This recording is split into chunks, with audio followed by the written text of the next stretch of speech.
While polls have closed in Uganda's highly anticipated elections amid a heavy security presence and an internet blackout, soldiers and police in riot gear could be seen patrolling the capital, Kampala. The incumbent President Yoweri Museveni and opposition candidates, including frontrunner Bobi Wine, a pop star turned politician, are going head-to-head.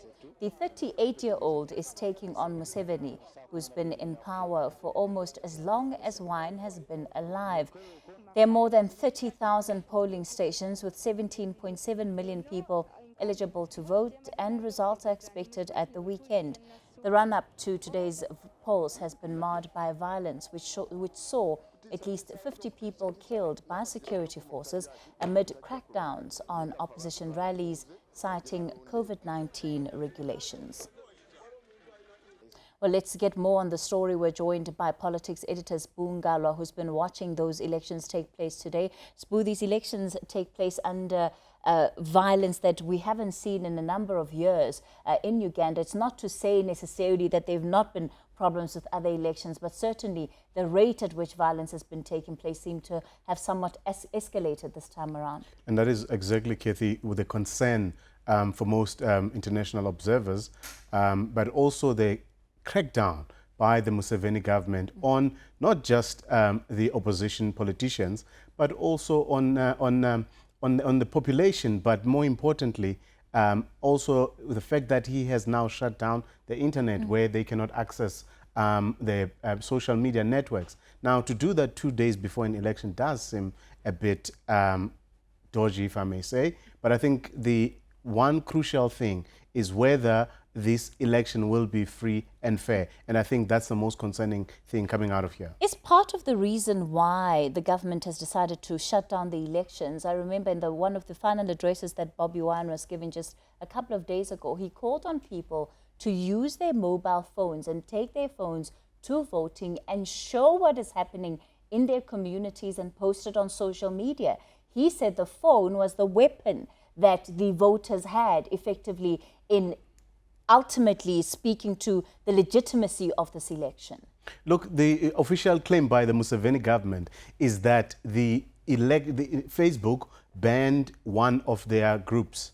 Apparently there's a group which was spreading fake information or false information, which was taken down by Facebook. Now, to Museveni, that appeared as though they are seeking to influence the election. But the reality here is that you've got a 76-year-old who hasn't been in power since 1986 and who has, over the years, changed the law to favor him. Because initially, according to the 2005 constitution, the presidential term was meant to be 2 terms, which is 10 years. That was changed. And a few years ago, I think it was 2017, when the Ugandan parliament changed the age term limit from 75, because there was an age term limit of 75. Now, that was changed obviously to allow Museveni to be president for life, if you wish. So this is a man who, for all intents and purposes, is determined to stay in office for as long as possible. With the COVID-19 situation being what it is, how much more difficult does it make it for election observers who are supposed to be on the ground in Uganda and watching what is happening with this election?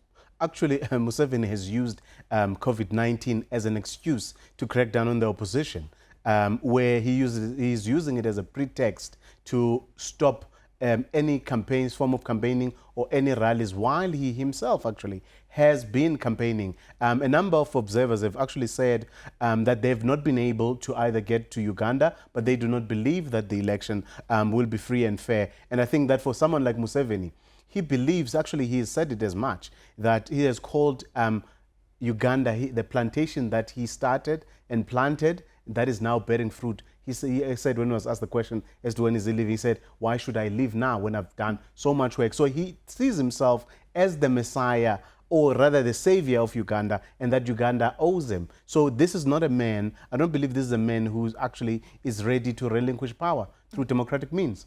And I mean, it speaks to really whether or not then he can still claim to be running a democratic country if in fact these are the sentiments that he holds. At the same time, we still have a situation where over the next couple of days, there's going to be a lot of vote counting that needs to take place.